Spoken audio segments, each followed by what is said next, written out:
teacher শিকাইছোঁ টিচাৰৰ শব্দত প্ৰতিটো লেটাৰত যেনেকৈ এটা এটা অৰ্থ থাকে ঠিক সেইদৰে তোমালোকৰ ষ্টুডেণ্ট শব্দৰ প্ৰতিটো লেটাৰতে এটা এটা অৰ্থ লুকাই আছে বুজি পাইছা আজি সেইখিনি আমি শিকিম হা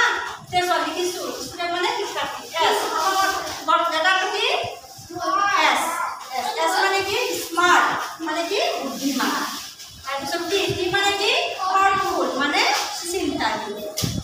তাৰপিছত কি আছে ইউ মানে আণ্ডাৰষ্টেণ্ডিং মানে কি সহানুভূতিশীল তাৰপিছত কি আছে ডি হয়নে ডি মানে ডিটাৰমাইন মানে কি দৃঢ় প্ৰতিজ্ঞ তাৰপিছত ই মানে এগাৰ মানে আগ্ৰহী তাৰপিছত কি আছে লাষ্টত এন আৰু টি ন এন মানে কি নেচাৰিং মানে কি যত্নশীল আৰু টি মানে কি টেলেণ্টেড প্ৰতিভাৱান এতিয়া তোমালোক ষ্টুডেণ্ট হয়নে তোমালোকৰ মাজত কিমানকেইটা প্ৰতিভা অৰ্থ লুকাই আছেনে তোমালোক বুদ্ধিমান হোৱা চিন্তাশীল সহানুভূতিশীল দৃঢ় প্ৰতিজ্ঞ আগ্ৰহী যত্নশীল আৰু প্ৰতিভাৱান